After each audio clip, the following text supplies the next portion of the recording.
और कहते हैं ये महाभारत का युद्ध करवाने की जो मेन भूमिका थी वो थी द्रौपदी।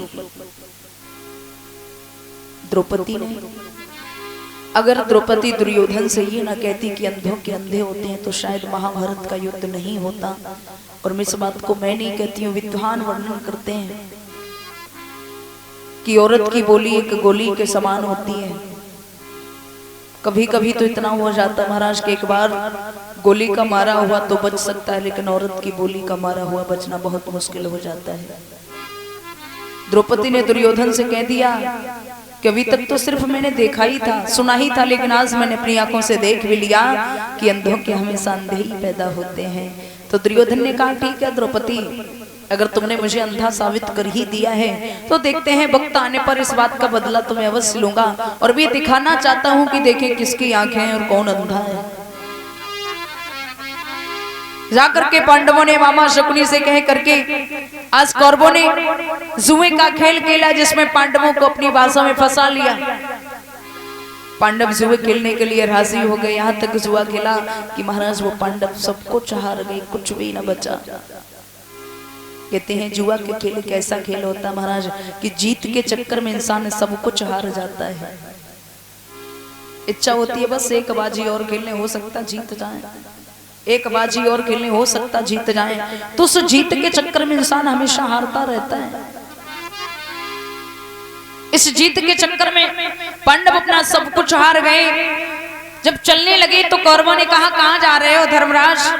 अरे अभी तुम्हारे पास तो दांव पर लगाने के लिए बेश कीमती चीज है। क्या है? जवाब दिया तुम्हारी पत्नी द्रौपदी। अरे द्रौपदी को दांव पर लगा दो, हो सकता है कि तुम जीत जाओ। कौरवों के कहने पर आज पांडवों ने मिलकर के द्रौपदी को दांव पर लगा दिया है।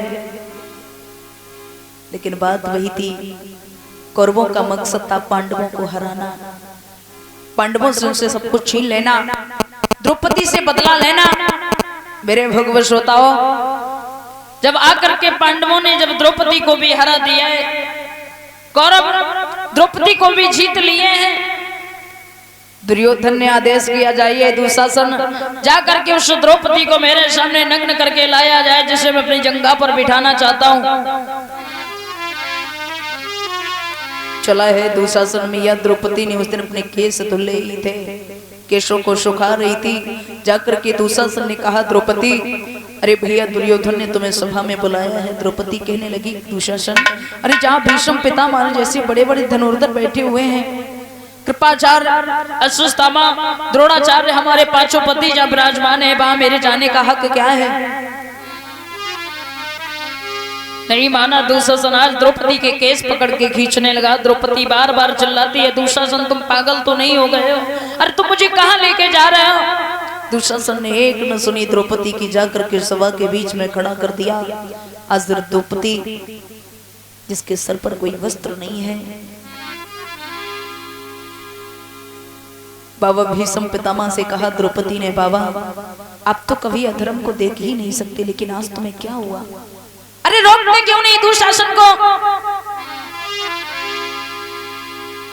बाबा भीष्म पितामह ने अपनी गर्दन को नीचे झुका लिया, अपने पांचों पतियों से जाकर के कहा, अरे रोको ना, खड़े खड़े क्या देख रहे हो तुम? लेकिन पांचों पतियों ने सर झुका लिया, कुछ न बोल सके। तो द्रौपदी ने कहा कि मैं तुम्हारे घर की आन हूँ, शान हूँ, मैं मर्यादा हूँ, आप क्या कर रहे हो, कुछ बोलते क्यों नहीं हो? तो कहा द्रौपदी ने, सुनिए महाराज,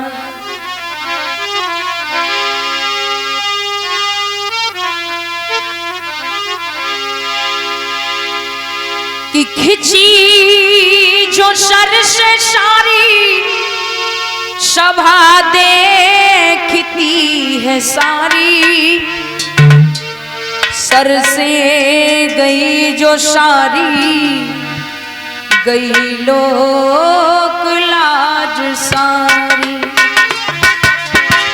सर से गई जो सारी, गई लोक लाज सारी।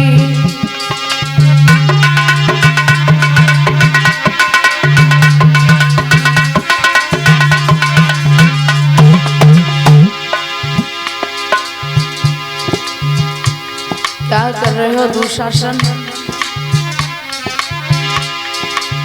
किसी के घर की इज्जत को लूटना, किसी के घर को बर्बाद करना, ये तुम्हें शोभा नहीं देता, दुशासन शोभा नहीं देता। और कहा द्रौपदी ने, खिंची जो सर से सारी सभा देखती है सारी, सर से गई जो सारी गई लोक लाज सारी, सर से गई जो सारी गई लोक लाज सारी।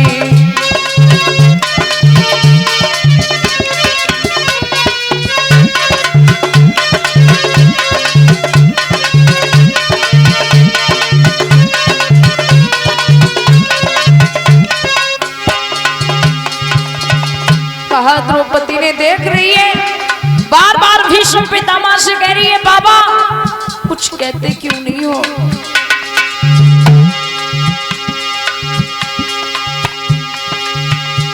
अन्याय रो रहा है, अन्याय हंसी रहा है,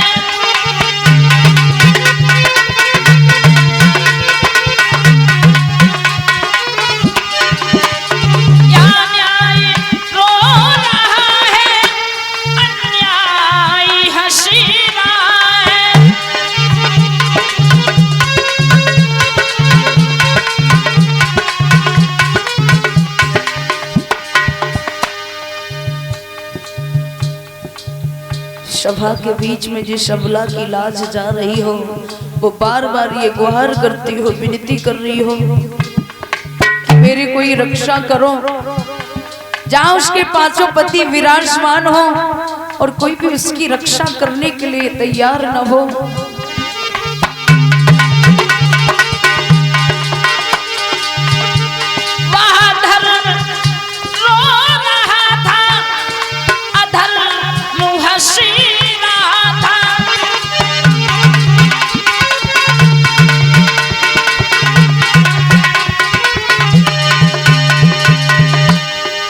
द्रौपदी ने कहा, ओ पितामह, वो धर्मधारी,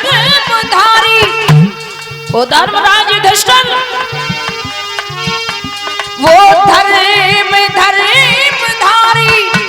धरनी में धस रहा था।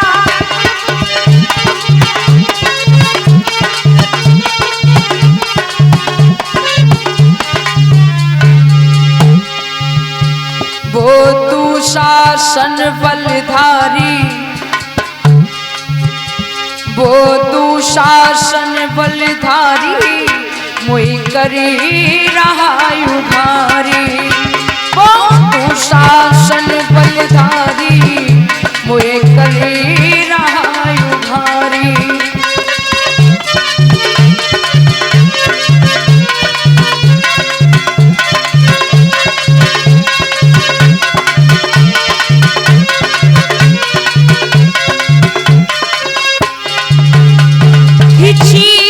जो सर से सारी सभा देखती है सारी, सर से गई जो सारी गई लोक लाज सारी, सर से